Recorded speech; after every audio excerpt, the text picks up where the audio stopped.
Good morning, how are we all doing? So welcome back to the YouTube. Today is going to be very much an update on sort of my programming, my diet phase and how that's all going. So I'm going to talk you through, where my macros are at the moment, what I'm doing training wise, how I'm getting on with it, with the general progress with the diet, and then some changes that are coming in the future. So let's get into the video. You might notice I'm at a slightly different place. So I am house sitting at the moment, looking after this guy, and she is an absolute nightmare. She'll just be walking along and just like rub up against you and put her entire body weight on you. And you'll notice I said this guy and then said she, because she's called Stuart because the vet couldn't figure out, after 7 years of medical school or whatever the fuck they do for a vet, if the cat was a boy or girl. That is incredibly concerning. But anyway, what is going on? We are going to be talking about the current calories and macros that I'm on. So still in a deficit, about 4 weeks in now, down from 175 pounds to lowest is 166.6 today. So yes, the devil is clearly helping me get lean. That is what is going on.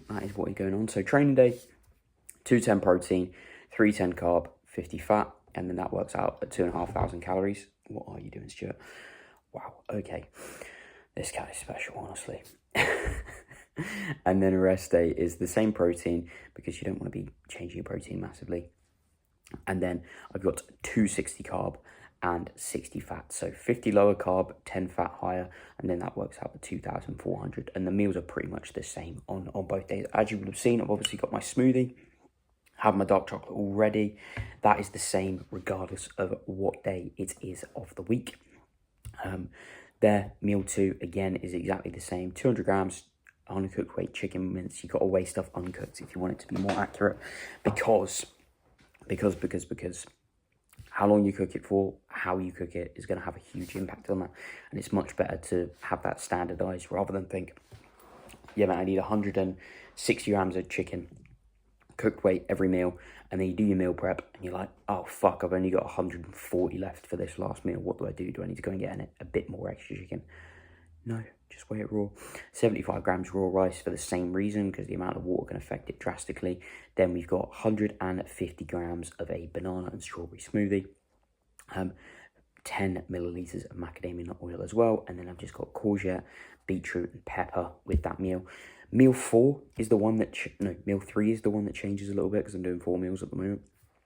So that'll be 50 grams of whey, 150 Cocoa Pops, or chocolate shreddies or Rice Krispies, whatever I really fancy there, as long as it's a low-fat cereal, and 2 grams of pink salt. There's 2 grams of pink salt in all the meals, whereas on a rest day, that'll just be 50 grams of oats, 20 grams of nut butter, and then 100 grams of raspberries and 75 grams of oats. I think I might have said oats twice. I meant to say 50 grams of whey. And then last meal, 200 gram, 5% fat beef mince. Then with that, I'll have 50 grams of avocado, 75 rice again, and then my mango and pineapple smoothie. As always there. And I'm not really having any off-plan meals or anything like that, unless there's a specific occasion that I kind of need to have an off-plan for type of thing, in which case I'm still not going to be a dick with it, but I will make sure that it is managed reasonably well. Stuart has finally decided to control herself. He likes to sleep, she likes to sleep under there. It's literally been like 5 years since I've known this cat, and I still haven't gotten a handle of it. I'm at the gym today PTing, so I've got all my meals with me ready, because if you don't do that, you are literally asking to go off plan. So we got the pineapple, we've got the chicken, mince, beetroot, all of that, and then beef, avocado, carrots, rice, and then all of the gym stuff for later, because that is just an absolute hack. I don't need it every session, but I can just grab it when I need it. Something you might have noticed previously was that there's not a massive discrepancy between my training day and my rest day food, and that's because on a rest day, what you do, when you're trying to rest, you're trying to recover. If you're eating like 500, 1,000 less calories, how on earth are you going to be able to do that? So that's why it's literally just a smaller job. And instead of having the cereal, I'm just having the oats, which is a nice, nutritious meal that's going to help fuel me up for the next day, okay? And it's also really, really convenient because I'm not changing a lot. If you're cooking like 4 or 5 different meals for your rest day, no wonder it feels like you're putting so much effort into everything. The most I would ever do would be like add an extra bagel, you know, add some jam, add a squares bar to this meal sort of thing, not like cook an entirely different thing. I think if you're doing that, you're honestly just wasting your time for something that's not worth it. Like, you still need a good chunk of food. What matters is your surplus over the course of the week, or your deficit over the course of the week, in order to determine whether you gain muscle, you gain body weight, or you lose body weight type of thing. So focus on that. Exercise of the session is some calf raises. This gym doesn't have a seated calf raise, so I've had to go on with a straight leg one, which is fine. It's not anything major. It just means I'm not going to get quite as much soleus growth, but over one session, that does not matter at all, and that's just because the gastroc crosses the knee, so it's in a disadvantaged position when we are in a lot of knee bend. I'm not sure what this guy is doing. I think he's got a little bit confused about where he's supposed to be going. I've got no issue with somebody standing in front of my video. The only thing that I find more perplexing than that, and just not really realizing there's a camera there, is when somebody gets absolutely furious and starts having a go at people because they're in a video. Like, dude, what are you doing, man? You might have also noticed that I'm doing lengthened partials on here, and that is partly because my toes are a bit dodgy, and partly because they seem to be looking more and more advantageous for hypertrophy.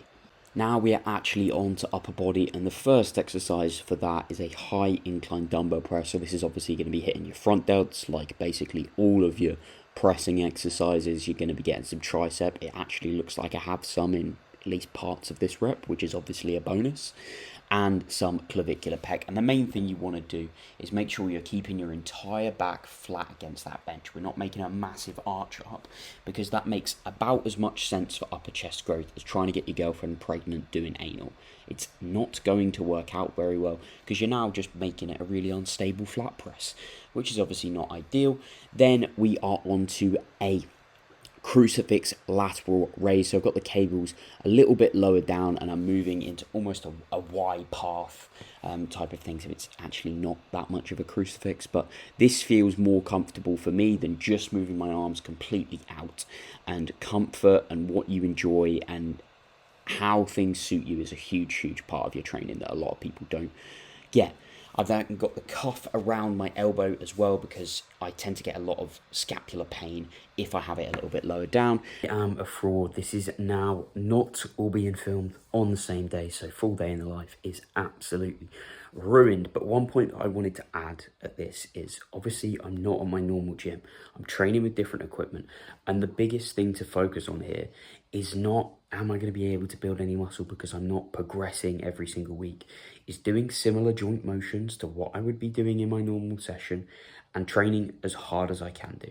If you're doing that, even if you're at a different gym, you're still going to build muscle over time. Now, every week, it's probably not something I would recommend. Try and get into a routine, but once a month, going and training with a mate, going and training with your coach, that type of thing is definitely something that you should be doing.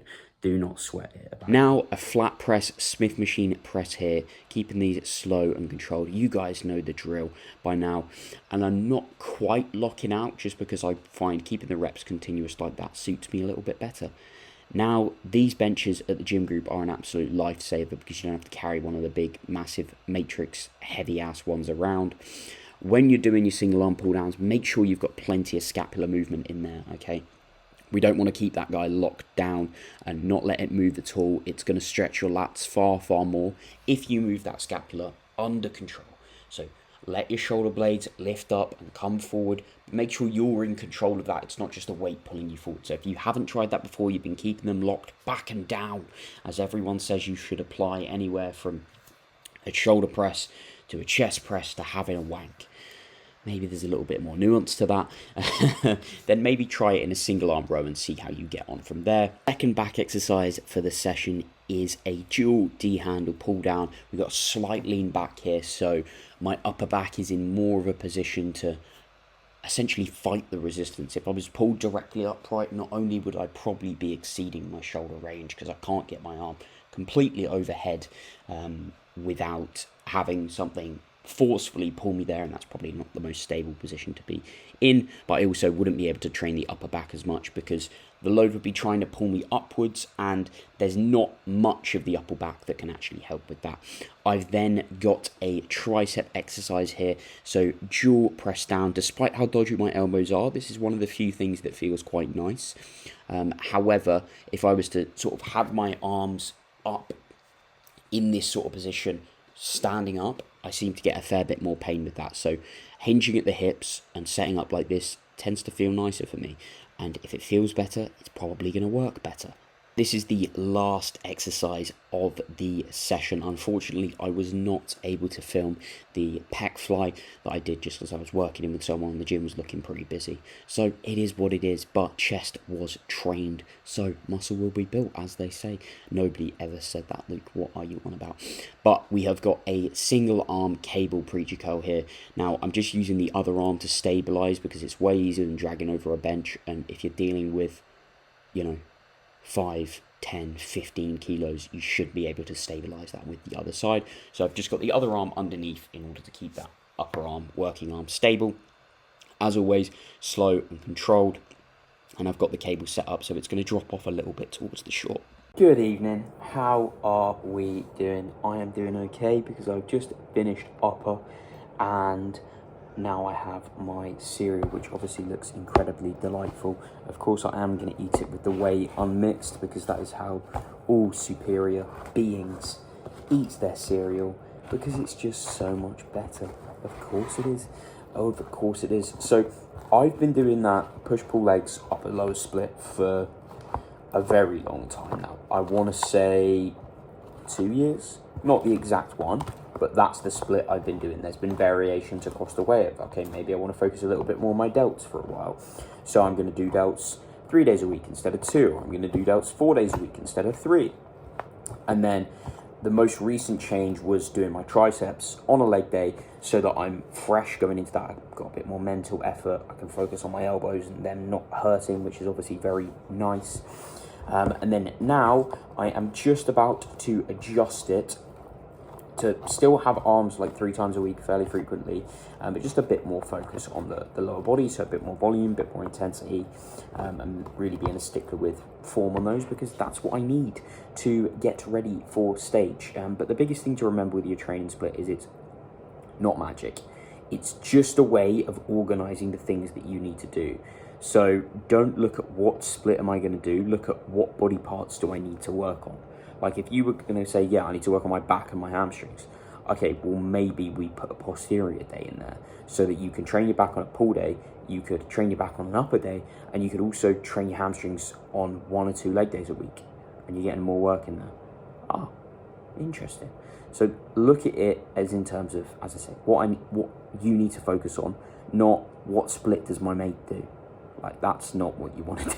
And that is the end of the video. This is the bed, but it's very claustrophobic up there, so I'm using the sofa bed. But wow, that's very dark. That is the end of the video, people. The cat is somewhere under the bed because he got scared of the Hoover. She got scared of the Hoover. Stuart is a she. I will remember this. Luke, you will remember. That's the end of the video, guys. Thank you very much for watching. As always, any questions, any concerns, just let me know and I will get back to you as soon as possible when answering those. I don't know if you can hear the cat. Where are you? Oh, she's there. Look. What a legend. No, Stuart, you can't go outside. The people out there are allergic. Sorry, mate.